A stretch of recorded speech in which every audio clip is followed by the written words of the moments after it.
Cheers real quick before, oh man. All right, in spirit. All right, which camera am I looking at? Okay, it doesn't matter. Maybe this one is my close-up. Okay. All right, guys. Welcome back to another episode of the Back by 9 podcast. I said it right this time. God damn it, this is episode 4. This is a real personal podcast for me. These guys I had before me are guys that I've met in the beginning of my career. Some of the most talented, most introverted, but brilliant creators in this game. A1vision and motherfucking Quest, baby. Make some fucking noise for my guys, man. Let's fucking go. What's up, fellas? Hey, man, it's 5'8", but we'll be back by 9, you understand? That's such a good slogan. We need that on the shirt, bro. Yo, Cam, we need it on the shirt. Bro, that is so fire, bro.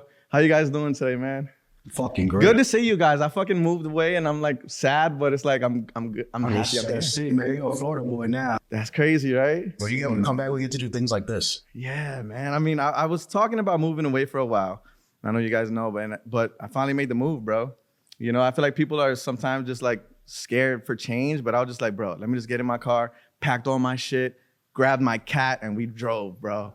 Let's see, on a road trip, honestly. That was the craziest trip ever. I had him in a little cage. We went to PetSmart or whatever that shit is called.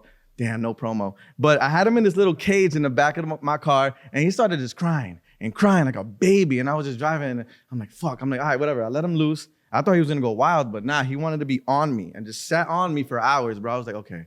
But then like when you travel with a cat, you have to stop like every hour so they can like shit, eat, walk around, you know what I'm saying? So it took me, we hit the road and the GPS said 18 hours, right? Bro, that shit took me like 2 fucking days, bro. That's how bad it was. And this is all because of cat. And me, well, because my girl don't drive, so I was the only one behind the wheel. Convenient. Bro, I had to stop like every like couple hours because I got sleepy. Bro, I stopped like 30 times, bro. I would never do a trip like that unless I'm with some guys that we switching up. Honestly, bro. Teach wife how to drive and stuff. She has to learn now that we're in Florida.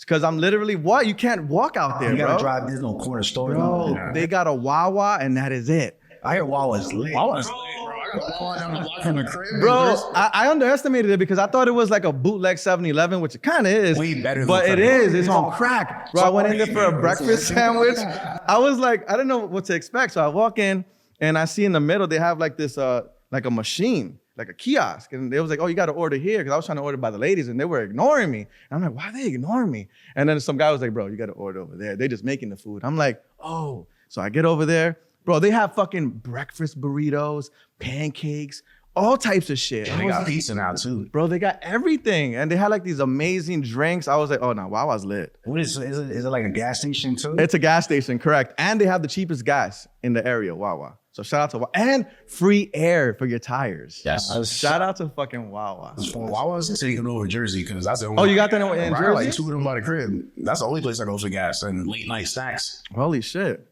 So I wanted to talk real quick. So as far as 58 with you, what is 58? Like how did that start? What does that even mean? Well, man, I don't know what it's turning into nowadays, but what is the spark, the origin, where the genesis, if you will? So my brother and I, Cameron, 5'8" started on 58th Street in East Flatbush, Canarsie area.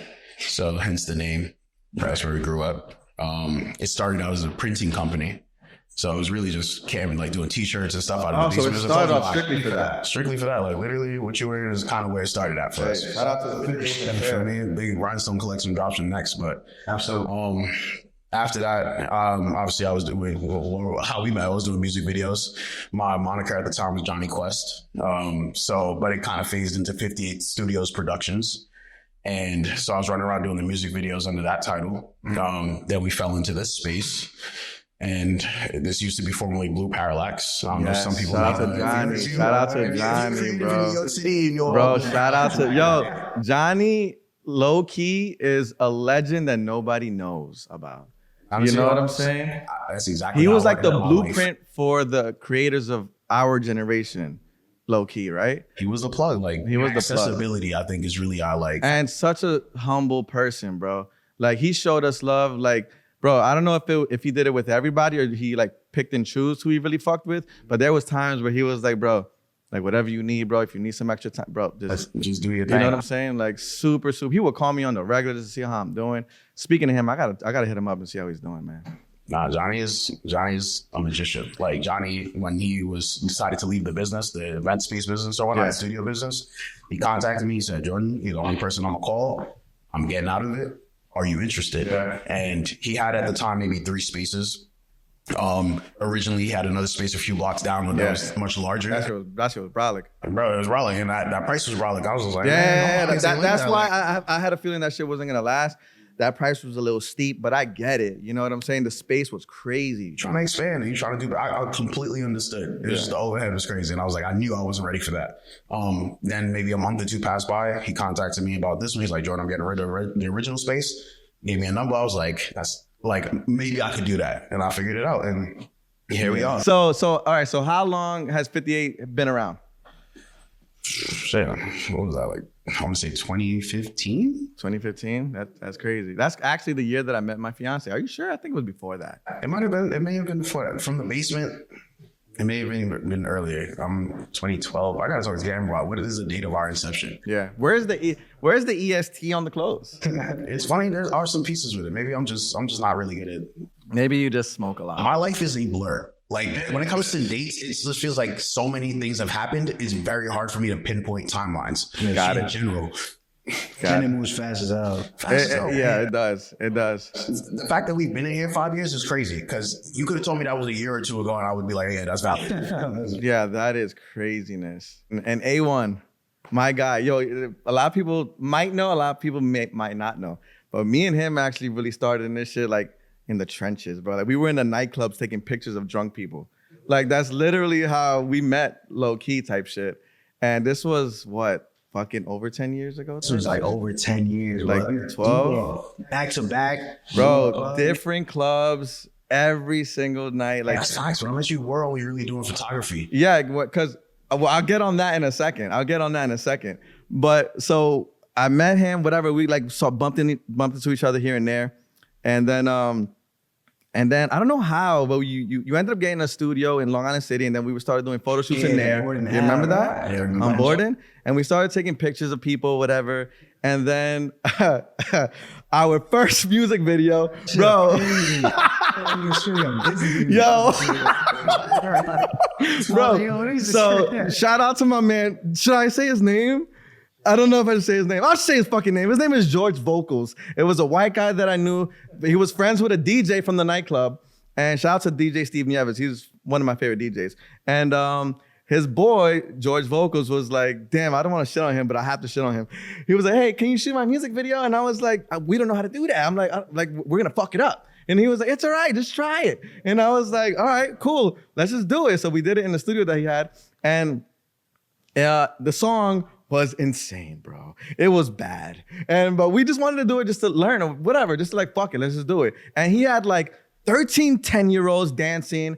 Bro, it was the cheesiest thing in the world. But we did it, and we fell in love with the process of like just making a video. Literally, we just stopped doing photography type shit, and we just started learning video shit. And tell me you now, how did you like start from there? Like, what was your story from there? From that day? After that cheesy ass video. I always loved music. So I just, started reaching out to art. Actually, it was an artist named Say Holmes. And that was my first big video. Yo, peace out, my guy. Yo, come over here, bro. You gotta show me some love, bro. You gotta show me some love. You gotta get, I know you in your gym clothes. I know, God dang it, you 58 to the death. So we need to show some love. My brother, you need to get home safe. Wait, oh, wow, wait. Oh, yes. That's the GOAT.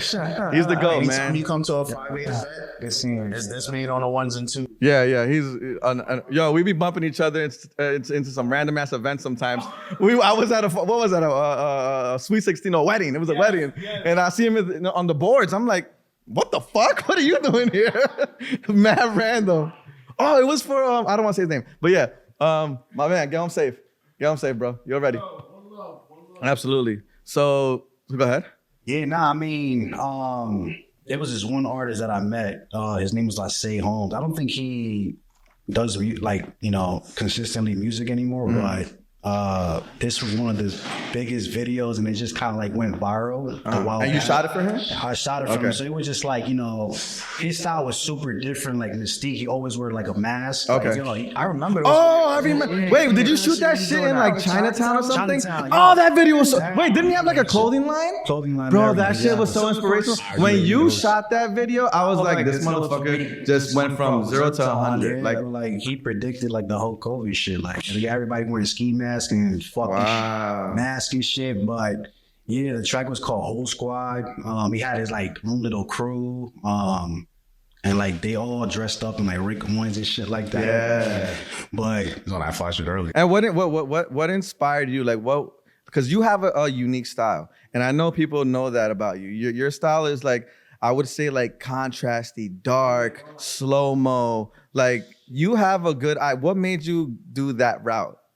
Honestly, like I loved, you know, a big influence of mine, like director-wise, was Kid Art. Like his shit was fucking dope. Like I love all his, like, you know, the way he shoots his shit and the way he like his angles and everything. So, you know, I also watched a lot of movies, you know, so I just like Reservoir Dogs and all Quentin Tarantino movies and shit. So I studied that and I just implemented that in my, you know. Do you feel like it was just it was like your calling? Like I feel like you're natural at that shit, bro. Yeah, like honestly, like bro, like it's so easy. Like now, especially like, you know, I work way better under pressure, which is fucking crazy.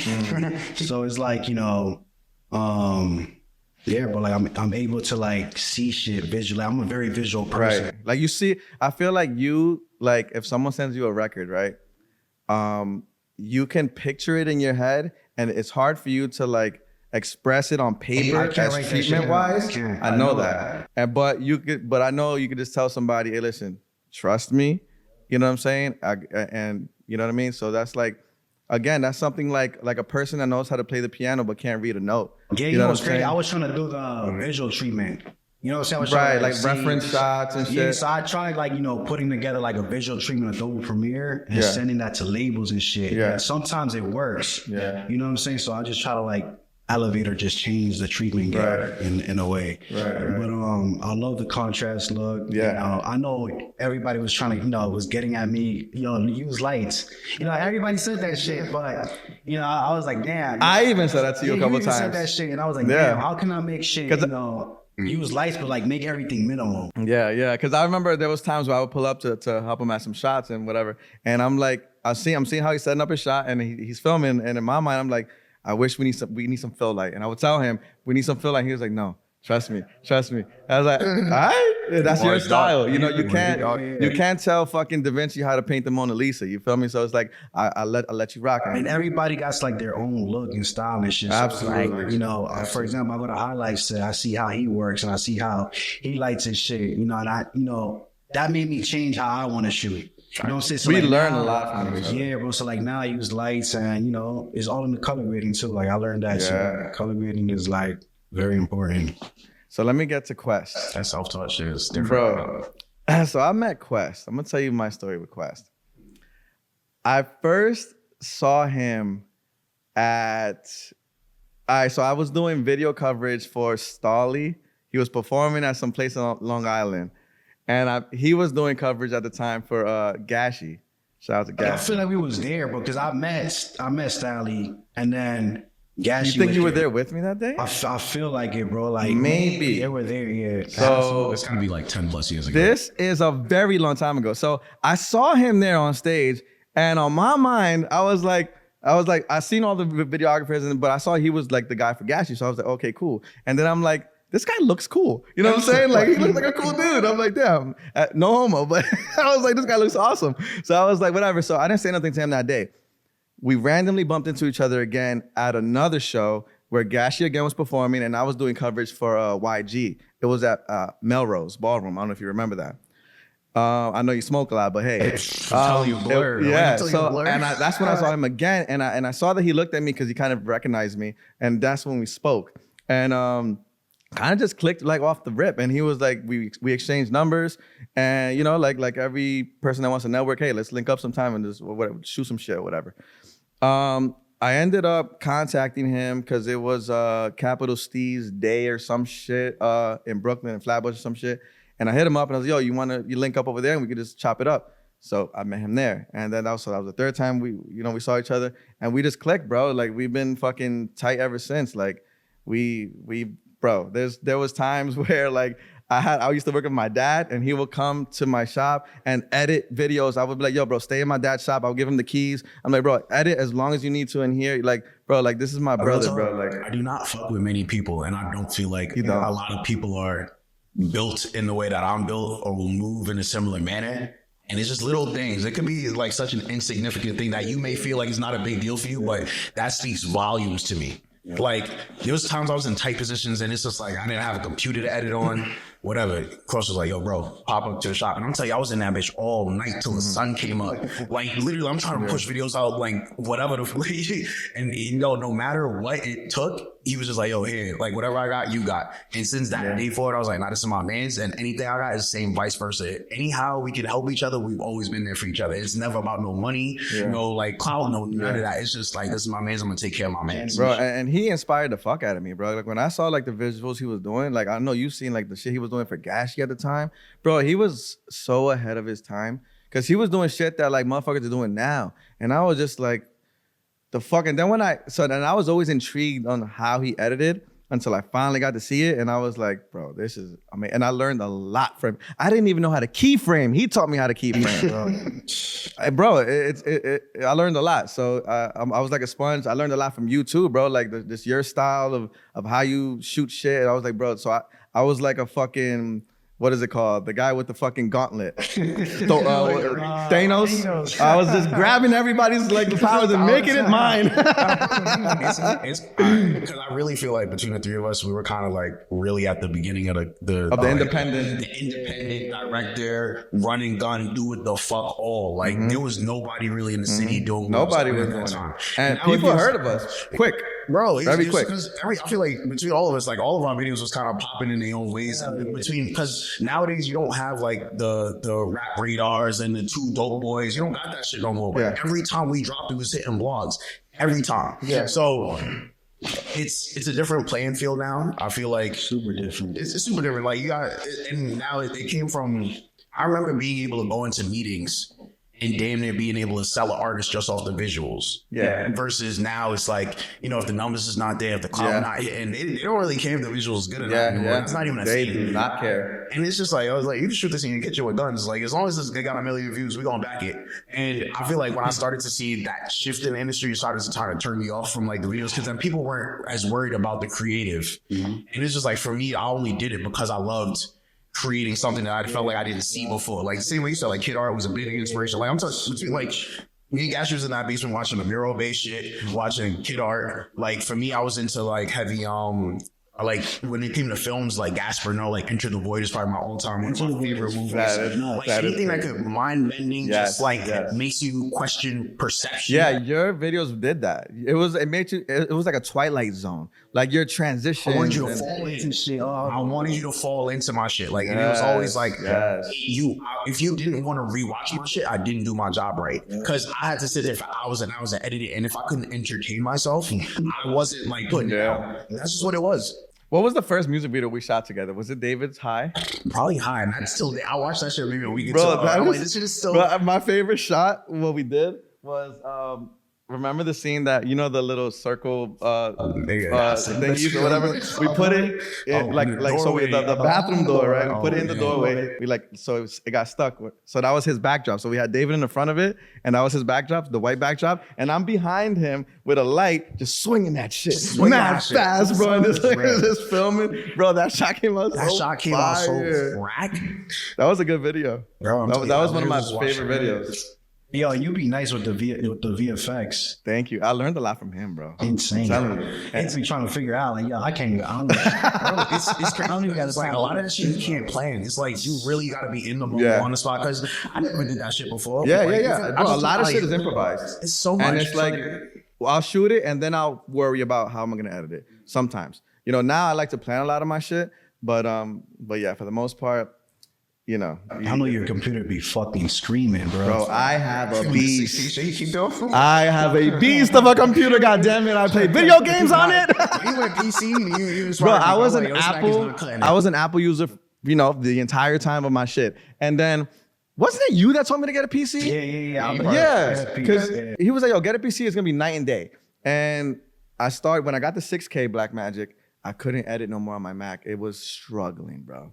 Even with proxies. I was about to say, you gotta hit them proxy shit. They still do, bro. And then when I bought a PC pre-built, bro, I use red footage, don't even lag. Nothing, bro. I put matte effects, color grading, that shit is still smooth. So yeah, that shit was amazing. But yeah, so I also wanted to talk about, let's dive into the bullshit of the industry. The bullshit that we encounter. Too much. I'll start it off real quick. Let's talk about how these fucking labels are fucking snakes and steal our ideas, right, everyone? Bro, how many times did we end up writing for some videos? We was like, yo, you wrote for that, I wrote for that. Like, it was so I guess that's a thing where these labels will sit there and they'll email a bunch of directors and say, hey, we have a song for, let's just say Drake and whatever. We have a budget of $80,000, write a treatment, and then we'll whatever. So I guess they send it to everybody and they pick the best one, right? So A1 hit me up and was like, yo, I forgot what label it was. I don't even want to say the name. But there was like, I got a video. Should I even say the name of the artist? Fuck it, I'm gonna say it. I got a video for it was Snow Allegra and Division. Oh shit. And at the time, I didn't know who they were, but I love Snow now and Division's fire. So I didn't know who they were, right? This is like when they blew up. So I heard the song and they redid an Usher record. And we sat there and we came up with a whole idea or whatever. And he sent it out and we were supposed to fly to LA. And I guess they never hit him back. Yeah, super excited, bro. Just for the fact that it was like a label thing. And whatever, we forgot about it. And then I was excited. I told my lady and everything about it. And then weeks later, a month later, some shit, I'm watching TV with my lady, music videos, and a video pops up. And we're just watching, and she's like, this looks familiar. I'm like, wait, hold up. I'm like, I heard this, I was listening to the song, I'm like, I called A1 right away. Bro, shit. They took our idea and shot it with somebody else, bro. I don't feel like I heard this story. Bro, yes. And they did that with I think with Designer too, right? Designer. Like I think you were supposed to shoot that with us. We were all in your basement. I feel like we was working on that shit. We were all in your basement one day and we were talking about it. Yeah, that was it. That was shit. Yeah, and we were supposed to shoot like 10 videos for that motherfucker. And they took the monster truck idea for Tonka. Bro, they stole our ideas. And they made it shitty too. I'm gonna just say that out loud. It was whack. Bro, like here's the thing, like fuck it. You don't want us to shoot it because you can't afford or whatever. I don't know what the deal is, but at least give us credit or pay us for the ideas. You feel me? Like, that's why now it's like, I don't waste my time no more because sometimes I'd be stressed for days in and out trying to come up with cool ideas for them just to like not even give credit. That's wild. You know, that was nasty work. That's nasty work. Nasty. So what do you guys have any? I do remember that talking shit. That sticks out to me as like, because it wasn't often that I would jump at label shit because I learned from early on out that the labels can have these budgets and everything, but it's like they're penny pinching creatives, and it's almost like they wanted us to work for free. And I was just like, I'm not jacking this at all. Like, it's like, all right, you're a multi-million, billion-dollar label, but one, you got the nerve to damn near tell me to come out of my pocket to facilitate the video because we can't send you the budget right now. Get the fuck out of here. I'm sorry, like that's not happening. I remember I'm sitting Revolt. Niggas came to me about a project on some couple days, like maybe the week of, like, oh, we need to shop out Friday. That's cool. What's the budget? Crickets. I'm like, all right, like, oh, we need this is crickets. So I'm like, all right, what's the budget? Crickets. Maybe the night before, because obviously I can facilitate the video. I have whatever it is that we need in order to make it happen. The night before the hit, he's like, we can do 10K. All right, cool. I need I think I told him I needed 60% up front or 70% up front because I already knew how this was going to go. I'm like, I'm paying my crew. Yeah. I'm paying, like, even no matter what it is, and ask anybody about me when there's a budget or something, I make sure everybody gets paid that day or a couple of days within. I'm not on no net 30, net 60 bullshit. Yo, I hate that shit. Yeah. It's, to me, there's no justification for it because I've watched labels work, and anytime they need to make money appear, they make it appear. It's only when it's creators like us that they're like, oh, we got to put you on net 30. Oh, we got net 60. Oh, I used to go to payroll. I don't want to hear none of that shit. Yeah. If you are in this much of a rush, you will find the money to make it happen. And I literally told him that. Roll was like, oh, we can't do 60%. I was like, well, that's crazy because I'm not moving until it gets cleared. And I do not, until now, I do not move until that money hits my bank account. I'll write the ideas. I'll make a couple calls, but I'm not going to stress anybody else out on my crew for a maybe. Yeah. It's not happening. Like, and that's my reputation too. At the end of the day, like, you're one label. Like, at the end of the day, after I'm done with this project, I gotta go to somewhere else and may have to call on these other people. And I don't want them to have like a bad taste in their mouth because of an experience that you made me put them through. I'm not doing that. Like, I'd rather not take the job and know that, like, I just didn't go down that route versus I'm literally sat here and chased somebody a label for a check for over 60 years. I still got people that owe me money, bro. And then we be doing the most for everybody. I don't want to say names, but you know one, and you know one. If we talking about the same, he called me the other day. He called me the other day, and I was like, I looked at my phone, I was like, I was like, I don't wonder if that's nice. You know what's funny is that he hit me up the other day too. He was like, "Oh, I don't want to say details, but yeah. But A1, what you got? What you got?" This shit happened recently, bro. Like, I'm tired. I got God. I fucking I ended up getting God from. Let me just say her fucking name, bro. Her name is Mia LJ. So I had shot this, video. I think she paid me like a stack. It was like a quick video we shot like around Bushwick, and we shot it. I edited it. She goes, "Oh yeah, send me the video in 4K."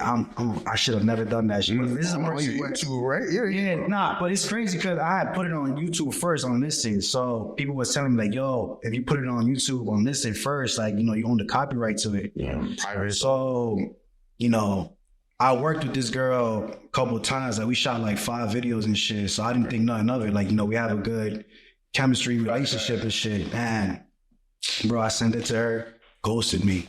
She owed me like $750, bro. I was sick, bro. I was like, yo. Well, she thought she was never gonna come back again. Like, she gonna need another video. That's what I'm saying. So whatever, like, she never ended up putting it up because I had told her, I was like, yo, you put that shit up, I own the copyrights to it. You can get in trouble for it. I could take it down. So it's just like dealing with that type of bullshit, bro. When you have so many years in this game, bro, it's just like it's ridiculous already. Do you guys think that there should be a way, which there might be now, but a way for directors to get some type of residual if these videos make millions and millions of views? Hell yeah. There should be. But you know what it is? How they I got a couple of them out there. They make us sign those release forms where they technically, like, the labels own the footage. They want you to turn over the raws. Like, you pretty much sign an agreement saying, like, whatever it is I'm paid for this video is like, and that's it. I'm good. It's like, They need to change. We gotta stop signing those things. And it should be like artists getting streaming income. Tight. You know what I'm saying? Because we make everything look flawless. The fact that we get one payment, you know what I'm saying? It's like a rapper making a song and never getting residuals from it when it gets played somewhere or whatever the case is. Fucked up, man. You know what I mean? I don't know. That's kind of crazy. It's our business model too at the end of the day, because it's how we gotta start switching up. But it's kind of like, it's the market, because if it ain't here, they could go somewhere else. Yeah. It's just like, and I think maybe you got to start letting people be like, cool, go somewhere else, because I know for a fact you're not getting this level of quality. Yeah. You're not. Like, let's keep it a stack. And it's just like, I think maybe like where I'm at now, I just know like what I'm able to produce, and if it just doesn't feel worth the time and the effort, I'm like, well, I'm gonna put that time and energy into that. Yeah. Like, if it's either I've really got to believe in that product or that person to be like, I'll overlook all my staple items, my list, or it's just like, but numbers, like, now the money really got to talk. Yeah. Do you think that social media, the whole space of visuals right now, TikTok and all that, kind of fucked it up for music videos? Of course. Yes. Like, especially where there's no 106 in Park, there's nowhere where we can like broadcast a dope visual anymore. You know what I mean? I feel like everybody wants quick content. They don't want to spend. You know what I mean? I feel like that fucked it up for actual cinematic or whatever the case may be, like just dope visuals in general. It just cuts the budget in half. Like, it just cuts the budget in general. Like, this labels is only focusing on short form content now. Even labels, right? Like they're looking for short form shit. First quarter of this, it was horrible, bro. Like January and February, no work at all. Nothing. Bro. Yeah. Last year, was it last year? Yeah, I hit a crazy drought, bro. Like it was bad. Like I was ready to get a 9 to 5, bro. You got crazy as that? Like, damn, I was like, yo, let me hold on a little bit, man. Have you ever had a 9 to 5? Yeah, hell yeah. I quit like 2 of my 9 to 5s. Wait, where you worked at? Little Chipotle's? I worked at Subways. I worked at Subways, and I did. Okay. My last job was a supermarket as a cheese factory, bro, and I fucking hated it. Like that was God. Like a couple of days after I quit, my daughter was born, and that just changed like the motivation for everything. Like, bro, things had just, once you have a kid, it's just like magic. Yeah. Same thing with me. Like I had my daughter. I was fresh out of high school, and I wanted to, because at the time I was into like music. So after high school, I wanted to go to like to be like a producer or some shit. But I had my daughter, so I was like, fuck, I gotta work. You know what I'm saying? So that's when I just started working with my dad. I was in Florida actually, and we moved to New York, and I started working with my pops, and I was with him for like fucking 10, 11 years. But in between working with him is when I started the video shit, and the camera thing, because I was a photographer first. And then when Uber came out, that fucked up my dad's job, because we used to install cameras inside of taxis. Yeah. And when Uber came out, all the regular car services, they were like, fuck it, let me go do Uber. And they don't need cameras legally. So my dad's job went down, bro. And I was like, fuck. So I was like, I had to quit because he couldn't even pay me. And I took that leap of faith, and I was like, I could trust in myself, and I did it, bro. And I never had a regular job like since. Like, I'm like, fuck it. I think once you have that experience of working for yourself, it's very hard to like go and log into somebody's clock and like taking. I can't have nobody tell me what really to do. Give a fuck less about. Entrepreneurs cannot have we just don't like authority. We don't like people telling us what to do. We don't like schedules. We don't like fuck that. Like I can't, bro. I day job, but but you do, but you have a job field. Doing what you do. Exactly. You see what I'm saying? It's not like you work at Macy's. You feel me? Shout out to whoever works at Macy's. But fucking, I be hearing my boys, like I'm in a group chat, and one of them are like, oh yeah, my boss was yelling at me. I'm like, yelling at you? I dare somebody to yell at me. I'm a grown ass man. I don't care what position you are. That's why I can't have a regular job. I'll get fired. Actually, everything gotta be a mutual respect. Yeah, bro. Like, nah, fuck that. But I got some topics here, boys. Some fun topics. Okay. Which way do you eat your taco? That shit was funny. All right, I'm gonna talk about plane etiquette. All right. So when you're in an airplane, right, and let's say you're in the middle seat, or whatever seat it is, who gets the armrest? Shit. All right, let's say the middle seat. Do you get both of the armrests, half of the armrest, or you just stay like this? I'm a big guy, so I'm a Debo everybody. That makes sense. He's mad big. I'll be like, all right. I'm in the middle. I'm sorry. The middle is crazy. Yo, sitting in the middle of a plane is wild. Yeah, because if I'm out a window, I know I'm leaning on the window, so I wouldn't really need the armrest. So, but if you're in the middle though, so what? So like people gonna want the armrest. So do you guys share it, or who gets it? Shit, rock paper scissors. Yeah, at this point, I don't know if I'm asking. Like if I'm there first. So the first person there gets it. If I'm there first, like it's clip for you. All right. So let's say you're in a plane, and there's a toddler little motherfucker behind you, just fucking, and the parents ain't saying shit. What do you do there? Do you get up and tell the kid fuck off, or what, or you just let it happen, or do you tell the parents something? I don't know. I got kids, so it's just kind of like I'm gonna talk directly to that child. I really gotta talk to the parents. Like, nah, you're gonna grab the little motherfucker by the shirt, bro. I've never had that, but I don't know what I would do, bro. Like honestly, because I have kids, so I'm thinking in my mind, if anybody says some shit to my kid, I'm gonna fuck you up. So I don't know if I would say anything to the kid. I mean, he's a fucking kid. Like the parents should know better. You kick him out, did you say nothing? Yeah. That's what I'm saying. Like, all right. This is me. Hold on. I'll look back at the parent first, right? I'll give him that eye contact. If that shit continues, yeah, my man. I mean, what do we? Yo, tell your kid to chill the fuck out. You know what I'm saying? Like at that point, it's like me as a dad, like my kids never like fucking went. You know how you see kids in the fucking supermarket wilding out and crying and breaking shit? What? My kids never did that, bro. I give them a look and it's a wrap. You know what I mean? Some parents let their kids do whatever they want. Because they can't control them. Bro, another thing that was tight. I mean, is on an airplane? Yeah, in the airplane. Just keep it on topic. When I came back from Arizona, I was like on the back seat. Like I'm talking about like the last you in row. the wall and you can't even recline. I hate when when it's ready to leave and everybody just stands up right away. And then you have to like, you just like stupid as fuck because you have to, they're waiting like 10 or 15 minutes. Bro, as soon as the seatbelt sign goes off, boom, everybody's like, I'm like, don't know where. I want to break everybody's kneecaps. You're like, yo, this shit is crazy. Yeah, no, that is crazy. I hate that too. Like, yo, sit down. Like, I see people starting to move. I'm chilling. All right. So what if you're on an airplane and the person next to you falls asleep and leans on you? What do you think about that? Is she a baddie? Good question. What if it's just like a fat guy or something? Bro, I'm fucking.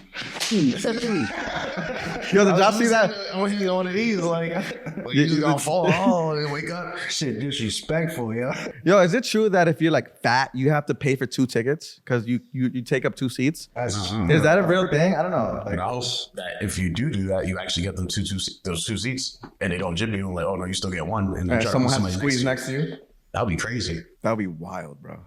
Imagine you're in the middle, and then there's 2 big people on left and right. I'll be trying to get the exit rows, yeah. I love the exit rows. I'm that guy. Like when I get to the front by the gate and we're waiting to get board on boarding, I always go up to the desk and I'm like, yo, you guys got any exit rows? You know what I'm saying? You guys are kind of quiet, right? Because everybody be like, oh my God, I want one. Like, shut the fuck up. Yo, Spirit is charging for exit rows now. What? My lady, damn, I put her on a Spirit flight home today. She gonna plug you up. I put her on Spirit. Budget. Like. Yo, listen, I'm sorry, but yeah, fucking, she calls me and she's like, can you believe they're charging for exit rows now? I'm like, bro, they charge for everything. I was telling Quest earlier, I was on a Spirit flight coming over here, and I sat down. First of all, they don't even charge $30 to like $50 for the carry-ons anymore. $80, bro. Oh my God, that's sick. That's more than some flights. And I was like, so I sat down. And they passed by with the car and they was like, yo, you want something to drink? I'm like, yeah, let's get a ginger ale with ice. So I pour it. I'm sipping it. And they're just staring at me. And I'm like, can I help you? And she was like, that's $8. I'm like, Quest was like, you should have went. Put that shit right back. All right, good. Bro, $8. What the fuck is that? It's $1 a can. Like, what are you talking about? $8. Bro, I was like, no fucking way, bro. They charge for everything on Spirit. Water. I was like, nah, that is nuts, bro. Yeah, Spirit, get y'all shit together. Spirit needs to close, bro. Like, what the fuck is how much that? are the flights? The Spirit. See, that's what they get you. Them flights are dumb cheap. Bro, I had to change my flight because I got a video tonight. I was supposed to fly back to Florida tonight, but I got hired for another video. So I had to push my date for tomorrow. A direct flight to Florida was $43. Oh damn, that's cheap as fuck. Yeah, but when you want a ginger ale, you better fucking pay to God. Yo, I totally get Jersey is more than that. Yo, bro. So that makes me think, bro. How? It stopped. Huh? Stop. Like recording? Yeah. Is it full? We just like you said. Oh, okay. So is it still recording now? Yeah. Okay, cool. Thank you, bro. My man Dimitri, bro. Talk about that guy. I want you guys to rate these fast food desserts, okay? From 1 to 5, 1 being the best, 5 being the worst. Okay, I'm gonna start with A1 over here. A Wendy's milkshake. A Wendy's milkshake, you can never go wrong with them frostings, man. What you said? I would say like a fucking 5. Like a 5. Well, 5 being the worst. Oh, 5 being the worst. 5 being the worst. All right, so shit, a 1. A 1? Okay. I'm a weird ass mom. I like putting fries in that shit. Hey, that's that. I love that. I don't know where y'all go with the shot now. All right. Where do you rate the McFlurry? A McFlurry, that's a fucking 1. No. You're rating these from 1 to 5. So you got to set them in from 1 to 5. So, all right, so shit, McFlurry goes number 1. All right. So Wendy's milkshake will be what? 2. Okay, a 2. Okay. See what comes next. The Taco Bell cinnamon twist. Oh, that shit is mid. I'll put that shit last 5. Put that shit last? Wait, I should be asking you at the same damn time. Where do you put the Wendy's milkshake? Bro, I probably haven't had none of these things in years, but yeah, I used to be jacking the Frosties back in the day. So where we list that? I'll put that at number 1. Okay, number 1. And the McFlurry? I probably had that like twice in my life. So you throw that up to 5? 3. Oh, 3? Oh, that's kind of high. You said Taco Bell something. That's got Okay, so cinnamon twist? That could be 5. Bro, let me tell you something. Taco Bell is fucking nasty. You want to know what that is? You know what the meat is? You know when you go outside sometimes and you see on the posts missing person? Exactly. That's what it is. Those missing people are grinded up and they give that shit to Taco Bell. That shit is That's disgusting. the Crunchwrap Hobo Supreme. Fucking sick. Yeah, fuck that. All right, here's the next one. So you said, okay. So now the Subway cookie. So I used to work at Subway. Also something. I used to dog all them shit. So put that number 3. Okay. It's gonna take 2. I'm gonna go boy. 2? Okay. And the last one here is the Burger King Hershey pie. I never had that shit. Yeah, I see before.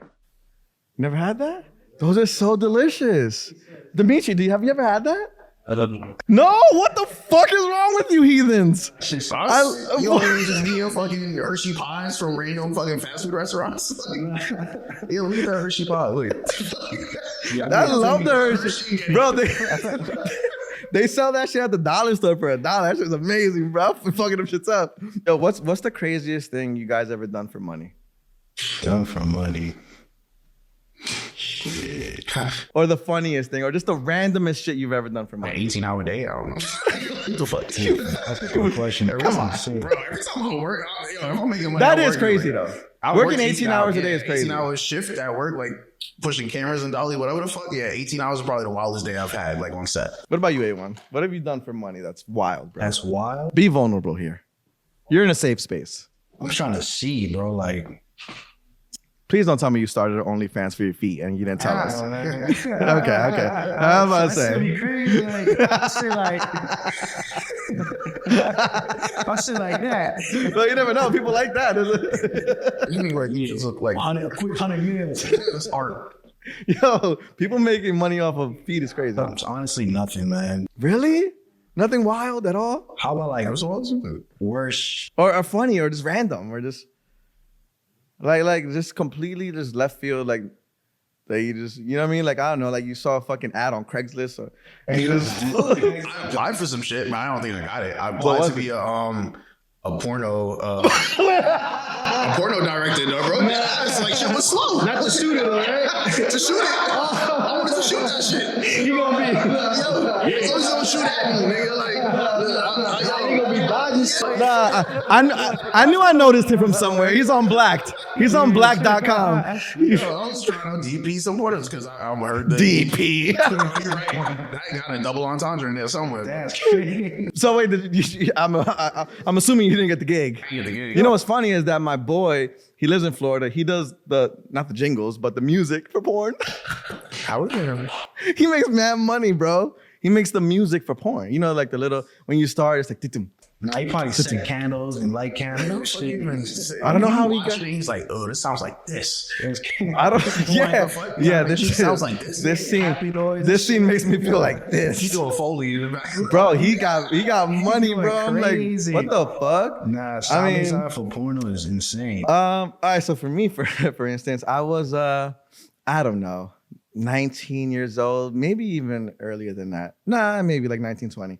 I got hit up on Facebook at the time. No, it might have been MySpace, one of those. And it was for me to be on a show. It was a TV series called Odd Jobs. So it was a TV series, and actually one of the main actors from that TV series was Buzz from Home Alone. You remember him? He was Macaulay Culkin's brother.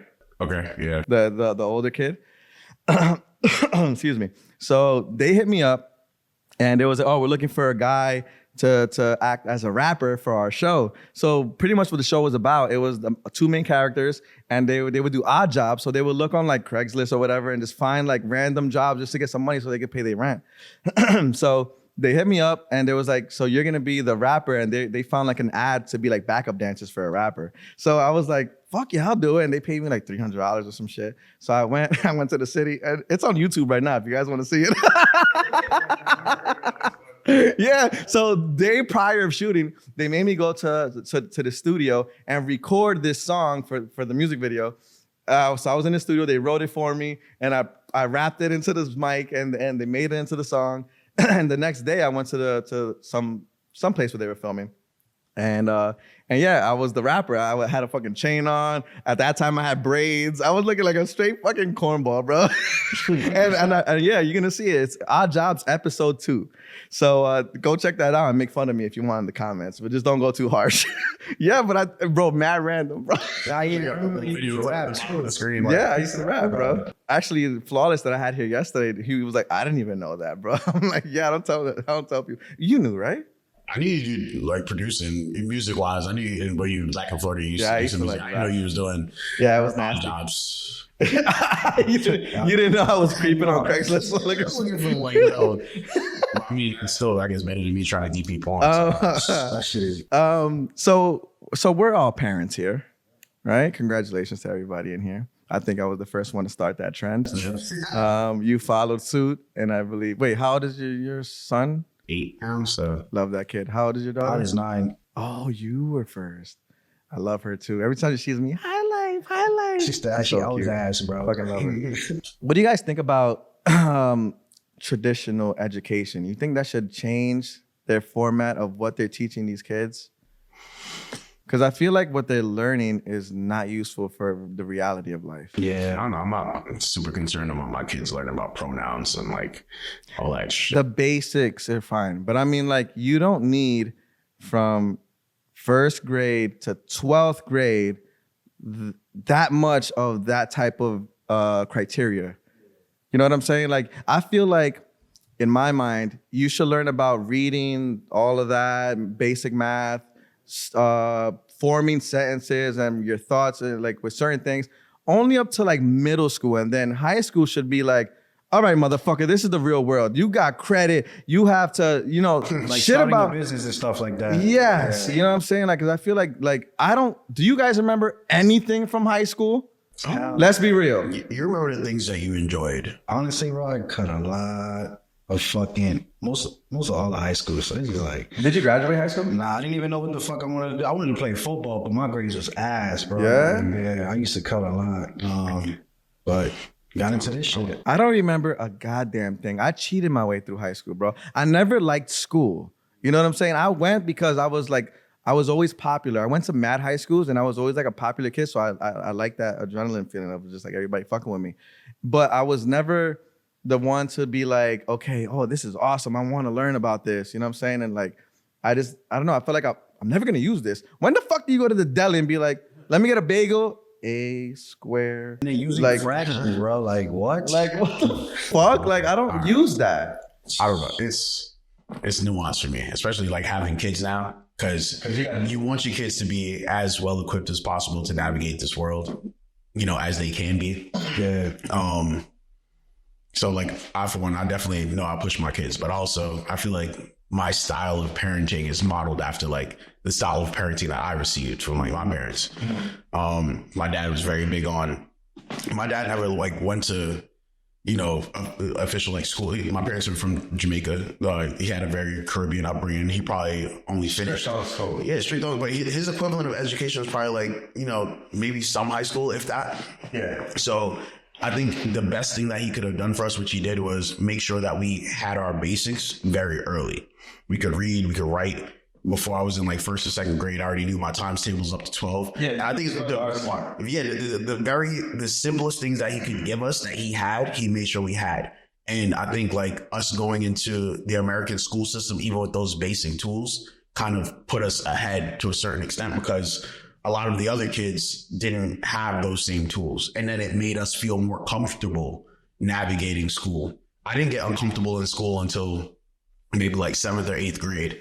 And it was really because, funny enough, in the school system, like I had high grades, but they kept putting me in the class that I didn't belong in. Like back, not to say back, but it's like you had the high tier classes. Like let's say it's like you have 7-1, 7-2, 7-3, which are like the special classes for like, you know, the gifted kids or whatever. And then everything else is kind of like, you know, general population or whatever.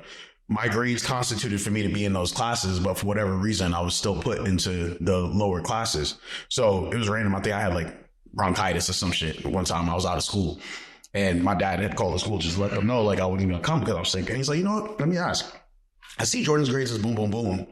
Why is he in this class versus these? And they going through my records and they like, damn, we don't know. Like, why is he in this class? It's like, that's your job to know. Like, why don't y'all know?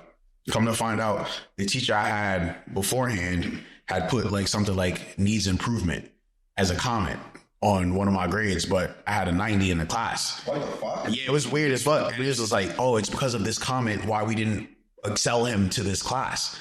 And he was like, what are you talking about? How does that make sense? So they're like, this is definitely a mistake. We're going to fix it. Mind you, this is like the middle of the school year. So what ends up happening now is that I'm in my class. I'm confident. I know all the work. I'm moving through school like butter.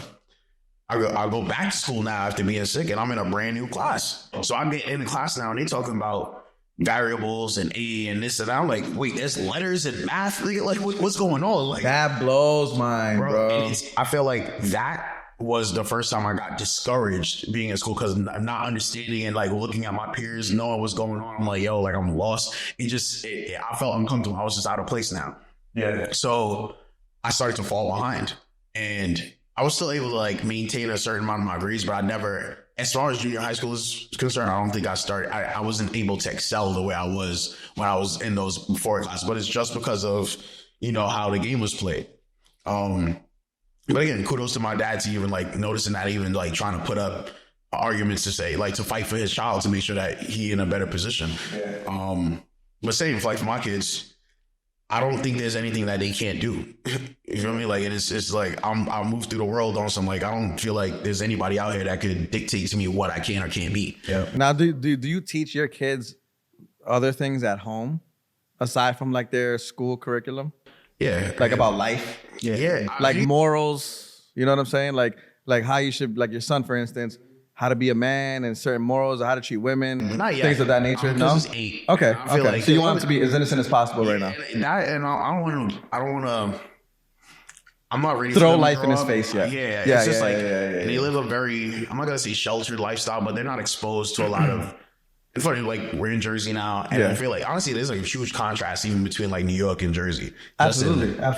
And in the sense of like the speed that they're learning at, the type of people they're around, like Jersey to an extent feels like a slower pace than New York in the school system. They're not as rigid. They're not as like willing. They're not as They're not as they're not going as fast as they are in New York. New York, you used to feel like, yo, they're getting all this information super fast. They got to be on top of their class. You want them at Brooklyn Tech. You want them at the science, whatever. Like Jersey's very like, Also, COVID, I'm sure, had a big part to play in it because the kids is learning at home type shit. Learning at home, they weren't as playing video games all day. Like the parents didn't have it. So people trying to work, trying to figure out what the fuck is going on with the world. They don't got time to make sure the kids is keeping up to date with what they supposed to be learning. A lot of these kids came back to school just behind, and the difference was with my children is like at least they were home. They had a structure where it was like, okay, obviously not my daughter. Like my daughter, I feel like is still working towards that, but my son. He was reading, he was already writing. So it was just like, all right, cool, you got the basics. We're going to keep working with that. We're going to learn your multiplication tables. We're going to start division. It's just basic math, like learning how money, and it's a reward system too. I work on reward systems. Yeah, absolutely. I do that too. It's just like, if you want something, all right, my son, when he get him to read, he said, Daddy, I want to play video games. He was always calling me like, Dad, what is this? What is this? What does it say? I'm like, Jason, if you really want to play this video game, you're going to have to learn how to read because I'm not always going to be home. You're going to have to figure it out. That boy learned how to read. Because if he wanted a Nintendo Switch, he got a Nintendo Switch. My son, every time he has a test and he gets his fucking scores or whatever, he takes a screenshot of his scores. That should be in the 90s, bro. Always showing it to me. I'm like, there you go. And I'll send him some money or whatever he wants type shit. You know what I mean? Like it shows, it gives them like a reason to do good. You know what I mean? Like We don't reward bad behavior or like poor performance. Yeah. I was just with my daughter about that, because her teacher was like, "Oh, she talks too much in class," and she's in cheer, so she's been in cheer for like 2 years and she loves it. So she needed her, to improve her reading, and I was like, and she talks about cheer with all her friends in class. I'm like, yo, you got to treat cheer how you treat all your schoolwork and stuff. If not, then I just told her like, oh, they're gonna kick you out the cheer team. So she immediately was on it. You know what I'm saying? Yeah. Like, she's very into like dancing and music, and even when I edit and stuff like that and produce music, she's always like intrigued. And everyone wants to. Yeah, she loves this dude, bro. So I Like, feel like us as parents, we've been through it all, we've seen it all. So we just gotta like prevent them from like all these crazy situations. I mean, and like for me, like I got older kids. My daughter's turning 17 this year. My son is 15. So like I've been through everything y'all been through and what you guys are gonna go through. Especially with having a daughter, you having a daughter. Absolutely. So those are scary ages. Dealing with that as a dad of a teenage daughter. Actually. So the thing is this, like you want to be as much of a friend with them, but still show them that I'm your dad. You know what I'm saying? Because you don't want to be too strict to the point where they don't trust to tell you things that's going on in their life. You know what I mean? So I'm just speaking as a dad. I don't know how the mothers feel or how they handle that. But for me, like I'm super close to my daughter. So like anything she's feeling or going through or like she tells me, you know what I'm saying? Like, and I'm super understanding. I'm a young dad, you know what I'm saying? So I know what kids feel and what they go through. Yeah, you want to be able for your kids to tell you shit, because the worst thing would be like if your kid is going through something and you don't know, because they're still in your face putting a smile on, and especially with like what they see on social media, it's hard to like manage that, or what they hear from their friends, because of you don't know what their friends' homes are like, so like what they know and what they're gonna tell your kids. So it's hard to obviously keep them as innocent as possible. You know what I'm saying? Our job. Love too. Say it again. Give them all the love too. Yeah. And I feel like our job for the most part is just to do our best to let them know at least and guide them as much as possible. Because at the end of the day, kids are going to do whatever the fuck they want to do, and they're going to learn the hard way. That's just the way humans are. We did the same thing. You know what I'm saying? Like my parents were telling me shit and I was just out there running amok. You know what I'm saying? I fucking had kids at fucking 18, 19 years old. I was out doing wild shit with my friends. You know what I'm saying? And it's like, you learn from your mistakes, because somebody could tell you, but when you're young, you feel like you're invincible. Like you can do whatever the fuck you want, and no one can tell you shit. So kids will learn. And so our job, I feel like, is just like, we can just try our best to just guide them as much as we can. You know what I'm saying? Hopefully they'll listen. So so I know your brother passed recently, bro. Yeah, man. My condolences for that. I know you're super close with him. I met him and he was such a fucking funny. We used to play Call of Duty. Funniest guy, bro. Like he was just every time I saw him, he was full of life and laughter and energy. And I know you guys are super close. And he fucked with everything that you were doing. Like, tell you, bro. Like, how was that? Bro, that was tough, man. He been battling cancer. It was lymphoma he had. So he was battling this shit for 2 years. Did he get that randomly, or is it because of COVID? Man, honestly, man, I feel like ever since he took the COVID vaccine, it just went like downhill from there. Was he like a completely healthy motherfucker? He was healthy. He was in the gym like heavy, like every single day. So like, I didn't understand that, and he found out, super late. He found out because he started feeling weird, or he just did a random checkup? Like back pains. So it kind of like started in his spine or some shit, and then it spread in his neck. He grew like a ball and shit. And then from there, the doctor was like, yo, you got cancer. And bro, that shit, us, we didn't know how serious it was at first. You know what I'm saying? Like we didn't know, what was the whole process of everything. So that's new to everybody. Yeah, so like, we took it lightly, and he did too, because bro, like, he never, it's all a new experience and shit. So no one ever thinks that would happen to them. No one, bro. So it was just like, within those 2 years, like, it was just fucking hard, because, he spent the majority of the time in the hospital, like in and out. As soon as he found out? Yeah, as soon as they found out, like, it was just straight, getting treatment done, like the chemo and shit. And chemo, bro, that shit just like deteriorates your body quick. So, he was very big, like he was heavy into like, video games and shit. Like that's the only thing that he wanted to do.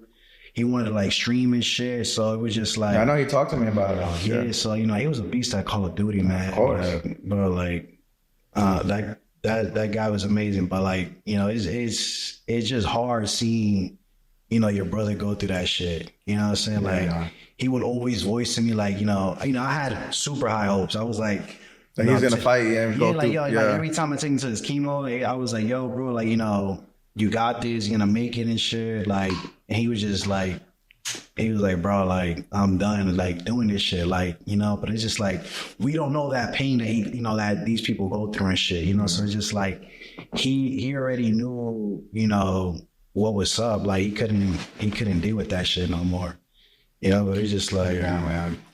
I mean, I don't know, like, I feel like when people find out, that's when shit starts to get worse. Because when I was working with my dad, some guy that was working like downstairs from us, he was completely fine too. And as soon as he found out he had cancer, he died like in like a couple weeks. I don't know if it's like the fear or it's like knowing. Again, like, the chemo and shit, the treatment. I feel like, I don't know if there's ways that you could heal yourself. I'm pretty sure there is, like holistic, like like organically and shit. But that's you just don't know because you gotta trust the doctors.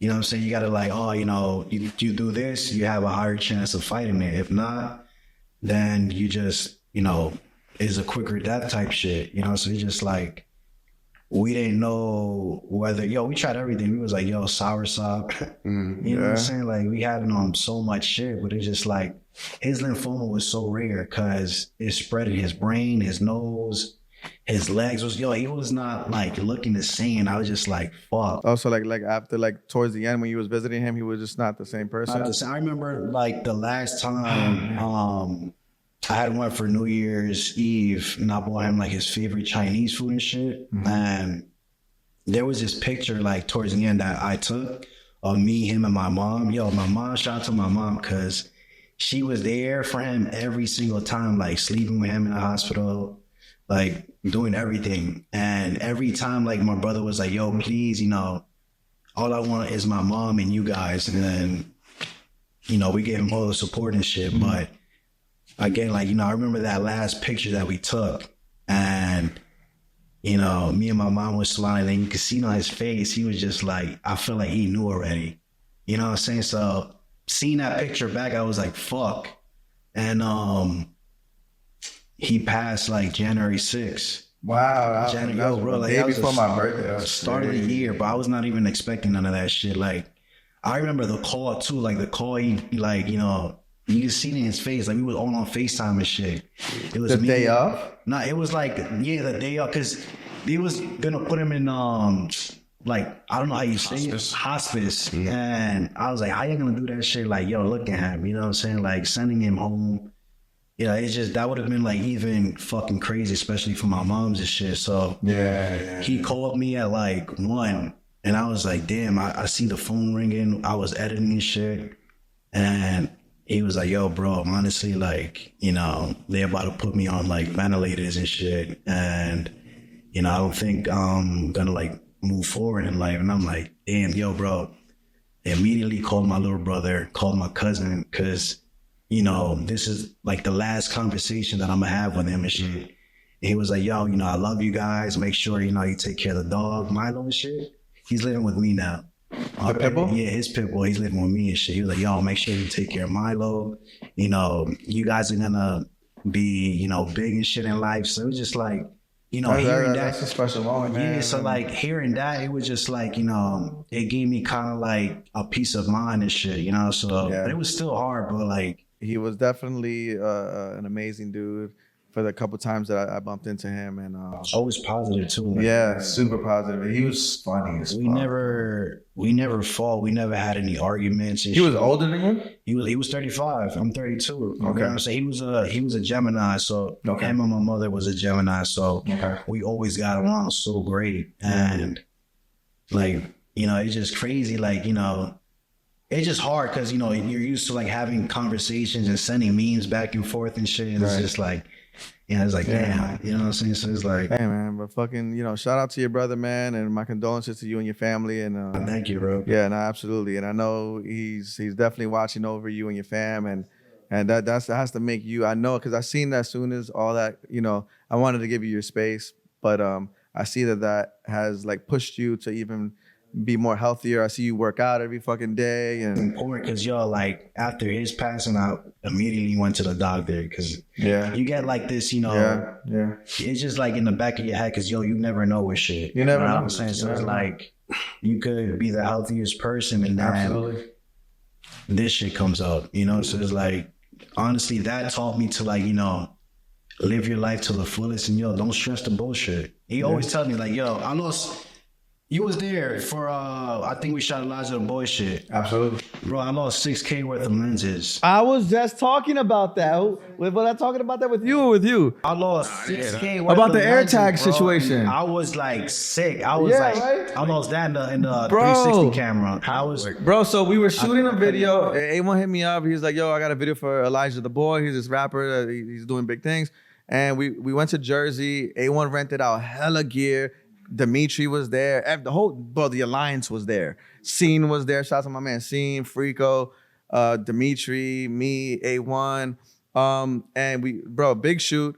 And this motherfucker has mad gear. So towards the end of the video, you know, we always make sure that we pack up everything. We had everything in one little corner the entire time. So shoot was done. We pack everything up. We start bringing things down. We were like in a nightclub or some shit.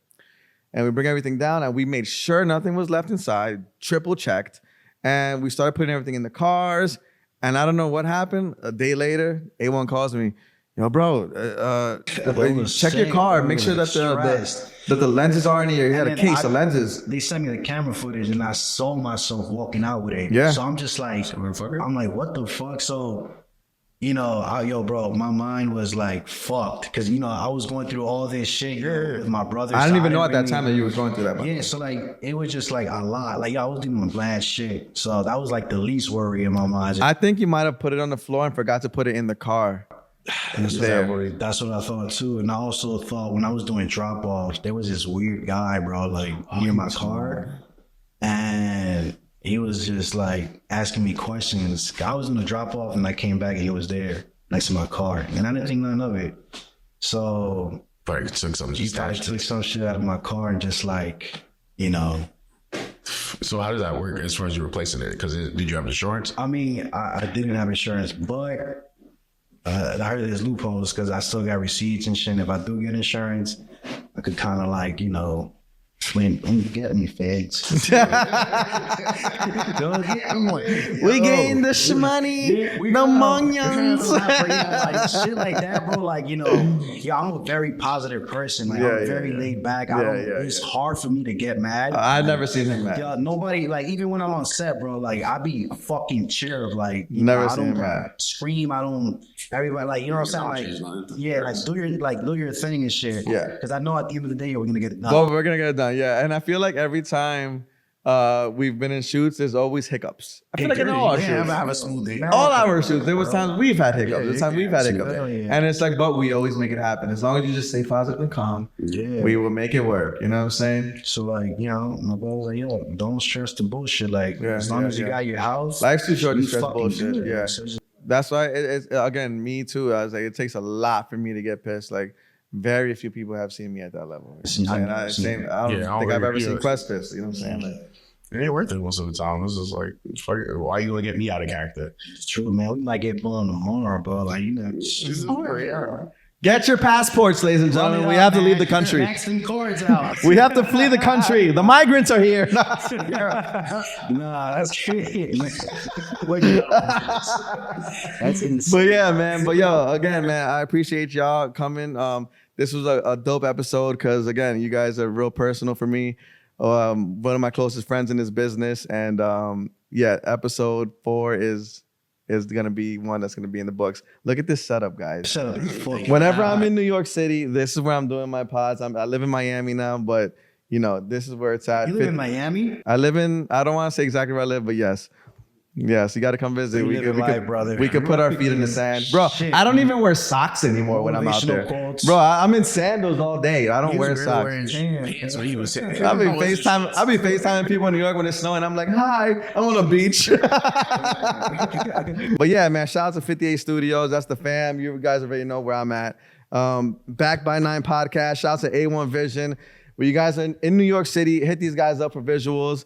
We're all a team, man. So we out here making moves. Do you guys have anything you guys that are working on or wanna plug in? Working on, I just want to do more commercial shoots. That's pretty much it. Like, Do you want to kind of stray away from the music videos in a way? dude, that's another thing, man. Like music videos, I feel like, bro, I've been doing this shit for 10 years. Y'all don't deserve this man. Yeah, I'm saying, like, this yo, motherfucker. 10 Yeah. fucking years. I edit, color, Service. shoot. Yeah. I could do the whole damn shit by myself. But like, Yeah. you know, me and C, man, we be killing it. Yeah. Yo, but it's just like, you know, that shit is like I feel like we get sidelined a lot. All my real right directors, the motherfuckers that really know they talented, they got this shit in the bag.